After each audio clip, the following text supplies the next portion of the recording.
To our to our ancestors, to our ancestors, Mother Nature, today we ask to connect with the trees and the plants, these protectors and providers. We call on their power. Help us to grow to towering heights and sink our roots deep wherever we stand. You who builds homes, creates fires, and spreads knowledge.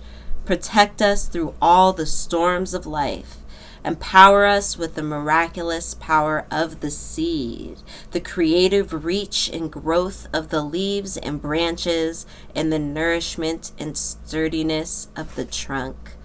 Grant us longevity, wellness, and strength. Soul protectors, we call on your power. Ashe. Welcome to the Sankofa Ancestor Shrine. I'm Sacred Woman Practitioner Tatami, and we are going to just continue on today to do our journey through the gateways, honey. We are on page 78. We're going to go to about page 85 today, and we are focusing in these chapters on food, herbs, healing, but I want us to approach this less as a diet, less as I need to cleanse and detox my arteries, and more see this as, the beginnings, the foundations of our understanding of our own personal apothecary and ability to heal with herbs on ourselves. I've noticed, we've become very comfortable with anointing herbs on candles, but less comfortable with anointing herbs on ourselves. And I do think some of that has come with, warnings against being new and just slapping herbs on yourself willy-nilly. However, there's such a huge amount of herbs that are and plants and such, food medicines that are just basic, that are just things that you buy at your local grocery store, that your mom used, that you just intuitively, your body is like, I think what would feel real good right now, what I know it would make me feel better is that cup of mint tea or something like that. I've had that before, where I just know that I need this thing and I know that it would heal me and make me feel better. And that is the intuitive herbalist within all of us, right? And so you don't really have to be somebody out there foraging and such to get to know these basic herbs and get to know this basic medicine. And I think that's really the lesson that Queen is teaching us here. Yes, there is often a need for that huge overhaul and detox and a bunch of different situations out there that you might be trying to heal from and take a spiritual look at. And there are times where you're going to be fasting, or times where you're going to be only eating certain foods, or times when you're going to be healing with certain things. But ultimately, I don't think here that she's just trying to make us so restrictive. Even when we get into sacred foods, I think the ultimate lesson here is that foundational knowledge of knowing what to do when certain things come up, so that you're able to act accordingly, either for yourself or for your global village at large. So that's what we're going to be doing today, is we're going to be looking into, some of these things that are healing and that are going to be healing from within, like your foods, your teas, those types of things I think are especially important because I forget who it was that I just read this from. Somebody was saying, the issue is a lot of people are out here doing a spiritual bath, not realizing that the energy is not on them, it's within them. And I thought that was so profound, because often people do choose one or the other. People do often find themselves going out there and they will blame their body. They'll blame themselves. They'll be like doing all this internal work, but it could be somebody right next to them. It could be who they're keeping in their lives, or the situation that they keep facilitating in their lives. And then conversely, it could be the other way. It really, honestly, you could be out here doing a bunch of stuff with this other stuff, but really you have some inner stuff that needs working. You got some shadow work, some things to face and stand up to. So I thought that was a really profound.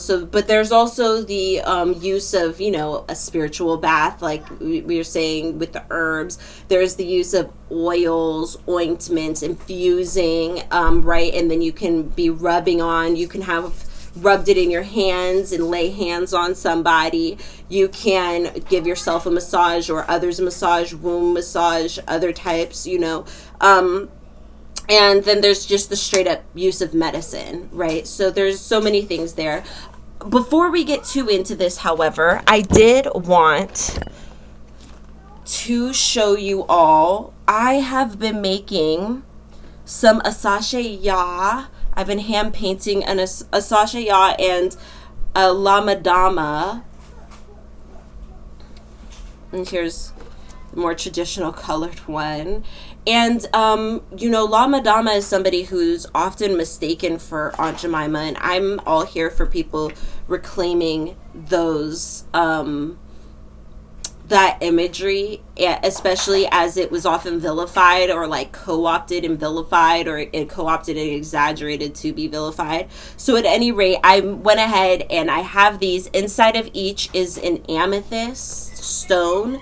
And you also get a prayer card. I don't have the Madama one on me, but you're going to get a prayer card that has, the prayer printed on the back for Mother Earth, for Asashaya, and for Lamadama as well. Lamadama represents a conjure woman from your past, so she's like a spirit guide, and pretty much everybody would have a different one working through them with the statue, with the figurine, but we will do more learning on that later. But I encourage you to do your research, and also know that if you choose to buy the figurine, you do have a source that is Afro-Latina for you to purchase these from, because I did notice when I went to get mine that there were no Black-owned sources that I could find. And when I researched where all the figurines were coming from, it said Europe. And I was like, I can pour resin here in America if ain't nobody else gonna do it. So that's what I've got going on. And I also have some amazing fabric. Oh dear. Did I leave it over there? So they're right sides together. So when I end up flipping it, this is going to be the outside and this will be the inside when you open up the bag. So at any rate, I'm really excited about those, and we're going to be doing a giveaway here for one of those soon. So keep an eye out, honey. Keep an eye out. And you're going to get to choose if I have some ugly jugs too. These ones aren't really my traditional. These are not my traditional at all, but I really liked what I've been doing with them. So these are the traditional ones. This one is the one that comes with the red and blue altar that's up there. And then I made some other ones in different colors. This one's got kind of like a foresty theme going on. And this one's got a little bit of some stars and such on him. So we've got the ugly jugs, we've got a sashaya, and we've got lamadama for the travel altars now. So we're expanding. We're doing a little something. So let's get into it.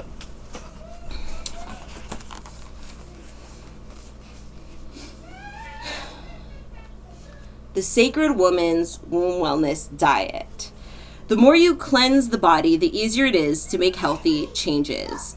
As you look over the Sacred Woman's Womb Wellness Diet, you will see this is basically vegetarian. While you don't have to be vegetarian to get on board with your womb wellness, you do need to start cutting back on flesh foods. So with this, I think this is a great opportunity to stop and think about the different levels of consuming flesh, where there is the factory farms, the mass amounts of suffering, just to get into it briefly, the very act of drinking cow's milk involves the force rape of a cow to produce the calf that is then taken from her immediately, so that we can continue to milk it for the rest of its life. That is the current process of consuming cow milk.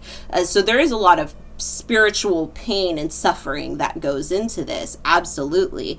And there are different, ways to consume milk or get milk like products. And I think that's a lot of what Queen is asking from us right there, is to consider what, if we can, especially if we're at a place where, we aren't getting food for free, we can purchase our food from specific sources or make certain decisions, to make those decisions. And beyond flesh, there are ways to make sure you're more ethical with your vegetable consumption, right? Just because you're getting those avocados, just because those are a vegetable doesn't mean they're quite ethical, doesn't mean what you're getting it from is a great situation, right? It could be coming from halfway across the world. There's the airplanes and the ships and all that involved with that. So we've got the climate change and pollution, but then we've also got the fact that there's places where we buy a ton of food that becomes a commodity there. Some people are getting rich, it becomes dangerous for them. We can change entire economies by just overeating certain foods. And so with that, I say also looking towards local eating is a really great way to try to make sure you're being ethical. At the same time, you're reducing this suffering, you're reducing that energy that you're consuming, and you know where it's coming from. You often can look in the eyes of like the farmers or the people who know them when you go to the farmers market. So finding those ways to include and slowly transition that into your life and into your lifestyle, I think is also what she's talking about here. Now, in the beginning, if you're able to make a change now and you've been eating all levels of flesh, graduate to fresh fish for the next 21 days. It's the least toxic of all the flesh foods. Now, I'm going to say this. She did write this a while back, and our oceans are not doing well. So, I'm just saying it's gotten worse since she wrote this book.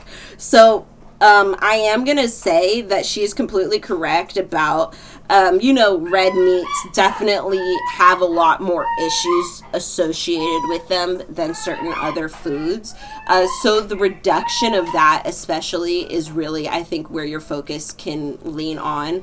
And if you're somebody who isn't as interested in fish and certain things like that, or maybe you are interested in fish but you don't want to be eating it all the time like that, there are so many modern ways to make your own meaty like foods that can give you that texture and that fulfillment. And veganism has grown so exponentially. Like, I follow so many channels here on YouTube that are like, I don't know, like the Korean vegan, and it's like just nothing but Korean foods that are just so filling and hearty. And, I follow Indian channels. They have such hearty and filling, foods that are vegetable based, or that if you make, or Ethiopia as well has a lot of really good, it's like a bunch of piles of mush, but honey, it's vegetarian, it's vegan, and it's delicious, and it's filling. So what I suggest over perhaps doing the fish, because it's not just that our oceans are depleted, it's that like our oceans are getting like poisoned. It's gotten really bad in the last couple decades.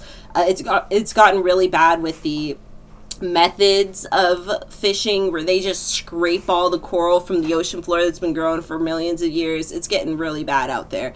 So and also there's the fact that like all the factory farming of fishes, you know what I'm saying, where they like how they do with the salmon. It's a pretty sad process that often will lead to a lot of diseases. There's no easy way to do the ocean right now. My point is just that what you can be doing is finding those big hearty sides that you can start implementing into your meal times that will make you just naturally be eating less meat, naturally be having less of the foods that are perhaps processed or not as good for you, or whatever your habits are, is, you know, because everybody's a little different. Everybody's got their own little things. So some of this may or may not click with you, but everybody's kind of got their thing that they've latched onto, and it's kind of become a crutch. And that when you wean yourself off of it with really hearty and delicious foods that are easy to make, one side dish at a time, honey. Don't overhaul the whole fridge. Just one side dish at a time, that you're slowly implementing and making this a transitional change to lifestyle, because that's really what this is about. This isn't about hardcore 1 week gateway 0, gateway 1, gateway, and you just it's about the overall lifestyle. So yeah, you may learn it in that quick, rapid fashion, but what you're trying to do is implement it into your daily lifestyle so that you're able to live that life that you deserve, that you know you could be living, that is more organized, put together, and on track for what your goals are personally, for your bloodline, what the ancestors want. They can better facilitate through it. That's what our ultimate goal is. So she says protein sources: beans, peas, lentils, limited amounts of nuts and seeds. But remember not to overdo it there, just because it can start to lead to extra bleeding for your womb if you do too much. No overindulgence of the proteins, right? So she notes that calling, so that like have like Monday fish, Tuesday black beans and brown rice and millet and vegetables, Wednesday fish and vegetables, Thursday kidney beans. So having days where you just don't consume flesh, having times where there's meals, that entire meals that you're comfortable with just whipping up, that have nothing to do with flesh or any of that. That's the type of goals we want. If your kids are hungry for a snack right now, what is the vegan snack that you can whip up? There should be, you know, it can't all just be Cheez-Its, you know what I'm saying? And not just because it's like Cheez-Its are cheese or Cheez-Its are processed and stuff like that, but like finding a way that we can implement this into our daily lives, and implement this healing in ourselves and in our families at large, our roommates, our other people we know, whatever. Whoever it is we're loving on right now. Okay, so every time you find yourself eating heavy foods, you're giving your body negative affirmations. You're saying, I'm angry because eating that flesh is an expression of anger or rage. You're tired because you're eating heavy foods. You're tired, you feel lifeless, and so your body is not able to assist and support you. And I'm going to say heavy foods, that can also be with other things too, such as like drinking, for example. I've noticed like that's something that a lot of people don't even think about when they're trying to cut a lot of things out, but she's definitely talking about that too. If you're somebody who's trying to do all this, I would say drinking would be the first thing you should try to cut, and obviously narcotics of any kind. Those are the main ones, because those are the ones that are really impacting the body. But drinking especially, there's just not enough emphasis put on how chronic drinking can really impact you. It's one thing to have your occasional, but that's not the culture we live in, right? We do not live in an occasional drinking culture. We live in a chronically drinking culture where we sell memorabilia at every corner to celebrate and encourage drinking. And so I think a lot of people just don't even think about like how it is cancer causing, how it does lead to a whole host of issues that you may not realize. And my third one I want you to remember is caffeine, not because it's got all those same health issues that drinking has, but because it will mess with your system. And you'll be out here like, I have a sleeping problem. I don't know why I never seem to rest that night. And it's likely the caffeine. It's likely the fact that you continue to consume caffeine after like 1 p.m. So, next we're going to go on to the natural herbs. So nature's bounty. So this is a really good thing to just have like a little basket of herbs you keep in your closet, have a drawer full maybe, I don't know how you do it, but yes, having those different herbs loose leaf. Then if you're comfortable, you could be like, oh yeah, let me get some goldenrod, let me get some raspberry, leaf, and put those together, make myself a quick womb concoction, right? She says here, Oh, if you have a womb toner, is red raspberry tea. If you have heavy bleeding, try dandelion. If you have tumors or cysts, get goldenrod. On page 138 to 139, she has different teas for different wound healing projects. So that's why this is such a valuable, valuable book. People are always like, I don't know what to do. Guys, she has it all here. It's all here. It don't matter what your religion is, what you doing. She has it all here so that you can learn and start to get it in your head about what to do, about what. And you can even label it up in your closet. You don't always have to like be whipping this out and stuff. Go, label your stuff when on that day when you feel like labeling your whole entire cabinet. Then you're gonna go ahead and be ready and prepared every time. You don't even have to think about it when you're cramping. You just already know what to do. So right here, she does exactly that. It says you boil 4 to 5 cups in a stainless steel, glass, or other type of pot. If you have like a crock pot or something, you could easily do it in there. Put in 2 to 3 teaspoons each of the red raspberry, the dandelion, the golden root. Let it steep overnight. You just turn it off, put those herbs in, let it steep overnight, and in the morning you've got a great concoction that you can drink throughout the day. Starting at 6 a.m., you're allowing these herbs to become a part of your womb. You're sipping the tea before or after prayer time, during your soul fast, in your meditation, in your womb state, in your rebirthing process, allowing these herbs to become part of your womb and to begin flushing the toxins out. That's physically, spiritually, you're infusing with this plant and the plant energy that's here. So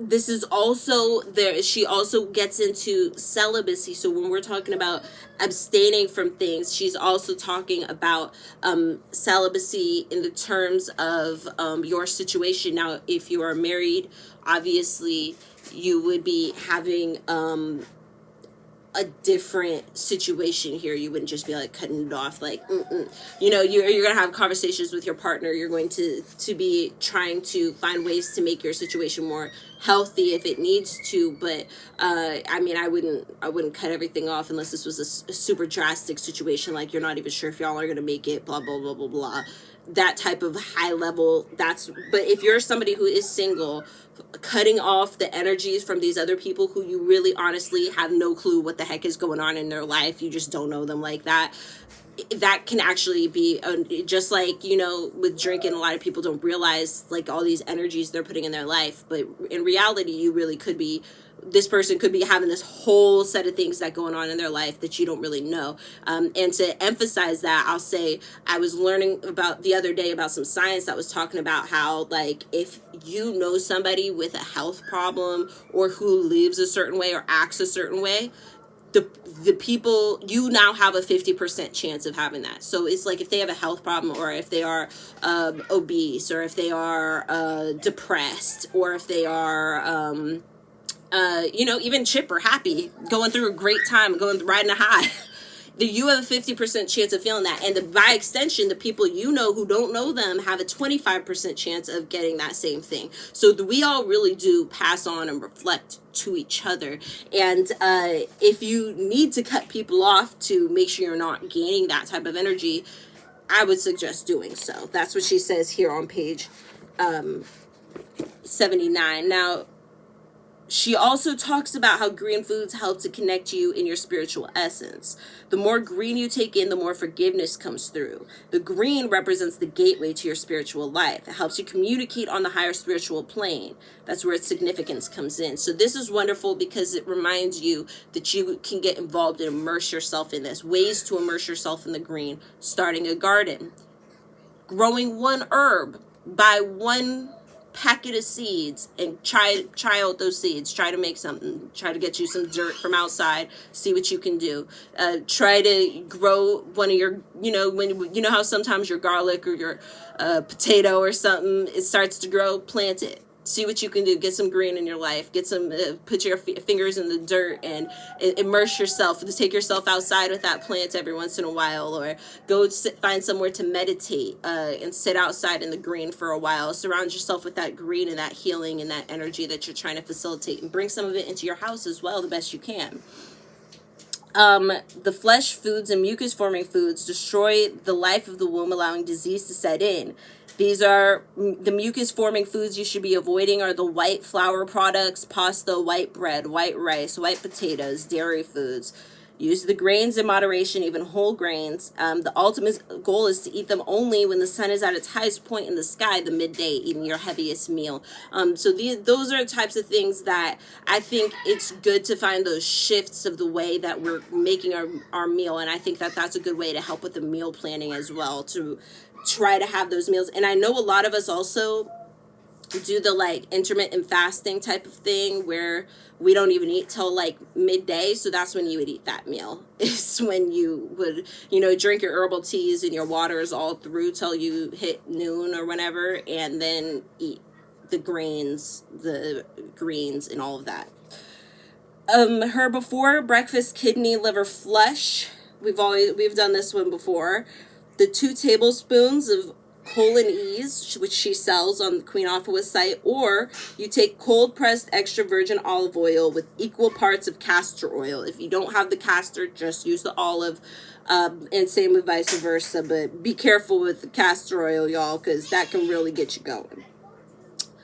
12 drops of liquid kyolic garlic or 2 fresh garlic cloves crushed. The juice of 1 lemon or a lime, or 1 to 2 tablespoons of organic apple cider vinegar. Gotta get that acid. So apple cider vinegar, lemon, or lime.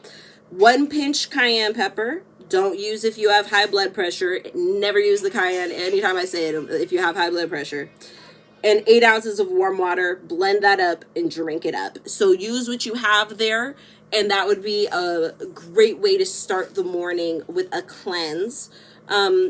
She encourages fruit for the mornings, fruit for breakfast, and really do it all. Do it the size of your appetite. Make it a mixed bunch of different types, and really get yourself going with that. She also notes that bananas can lead to constipation and bloating in the first month or so while you're transitioning. So if you're going full vegan and stuff, try to lay off the bananas. Don't go too hard on the bananas at first.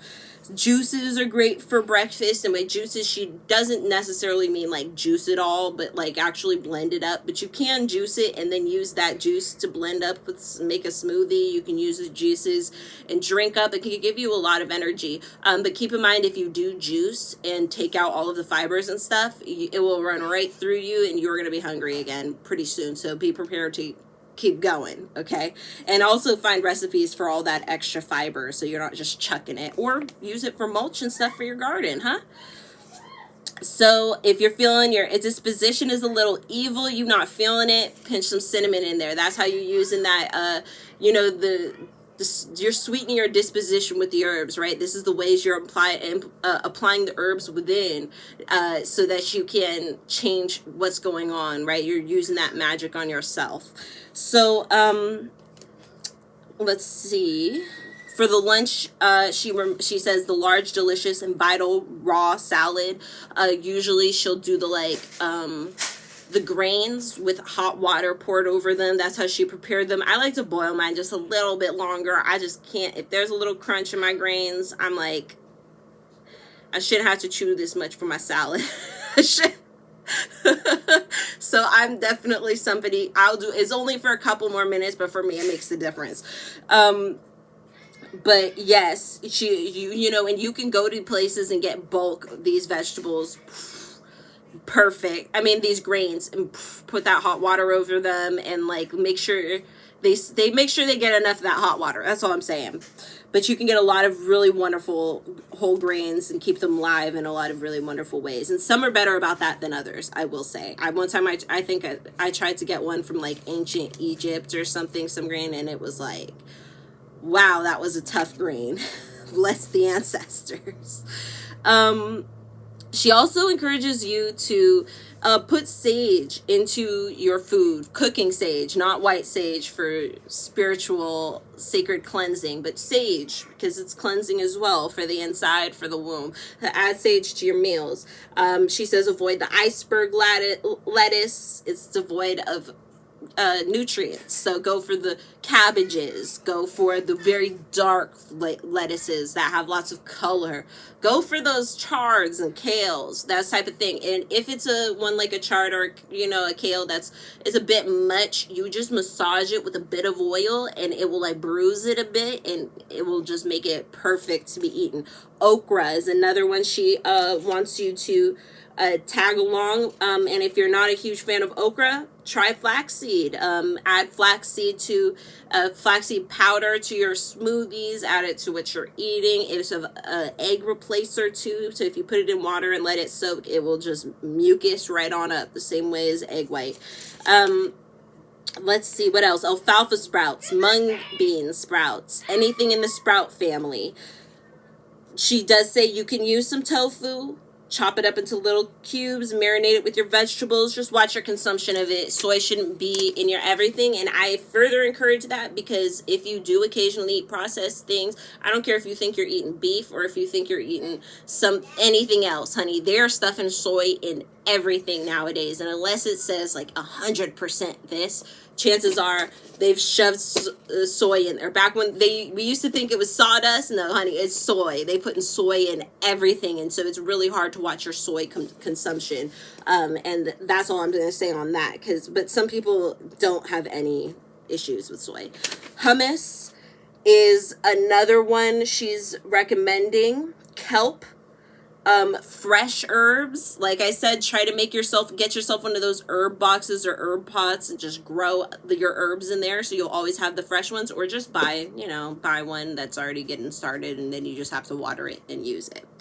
Then finally, spirulina is another thing that she's saying that you should put into your smoothies, add to your meals, infuse. There are so many wonderful and easy ways to add a bunch of nutrients into your meals. Other ones she's noting here, we have spirulina, wheatgrass, blue-green algae, chlorella, B vitamin complex, vitamin E, vitamin C, flaxseed oil, lecithin. You know what I've also noticed actually is really funny because people always go on about vegans and B12. B12, who's got the B12? Where's the B12? No, we're all going to run out of B12. Y'all, there is B12 in a lot of stuff, especially if you've eaten any kind of processed food in the last few days, months, years.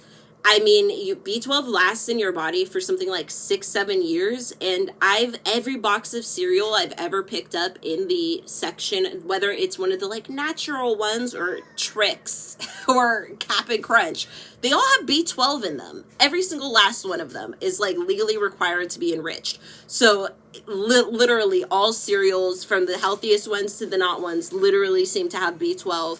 I've noticed it in like granolas. I've noticed it in some types of breads. B12 is being infused into everything. You do not need to get shots and do all this crazy stuff. I just don't understand where this fright that people don't have B12 came from. All right, so we talked about chlorophyll and alfalfa. Oh goodness, we're just about there. So I'm going to post these recipes. Hopefully you can see these here.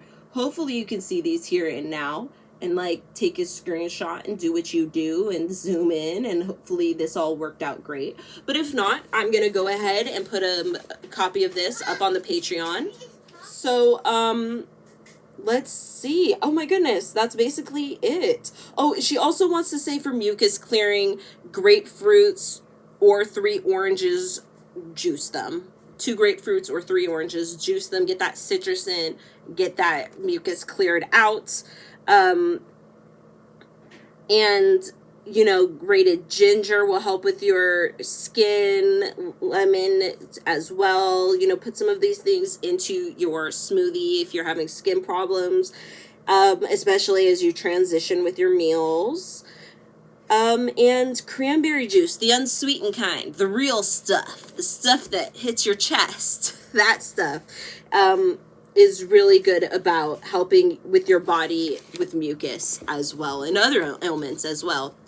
All right, so I think we're going to end there and just let it be. I think we talked about a lot of different things, and I'm sure your mind is already thinking about your fridge or your next time you're going to go eat, or going to the local nursery and getting some herbs, or maybe trying to grow them. I have this rosemary seeds that I've decided, I'm like, rosemary's a pretty hardy plant, so I'm going to try to grow that one. I had a whole bunch. I had like echinacea and stuff. I had all these little herbs for this like edible herbal garden kit of seeds that I bought like 2 years ago. And then I tried to grow, and only like 3 things grew from it, like an edible orange African flower and sage.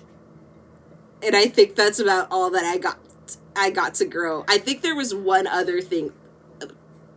I can't quite remember what it was, but I got 3 things to grow out of it, and just abandoned the entire thing by the end of the summer because it was, they were getting mauled, but I didn't know what to do. It was outside. This one's going to be inside. This plant is going to be inside under my watchful eye. And I also have a garlic plant growing in the water with its little roots going down. So we're going to plant him soon too, and we'll see. We'll see how it goes.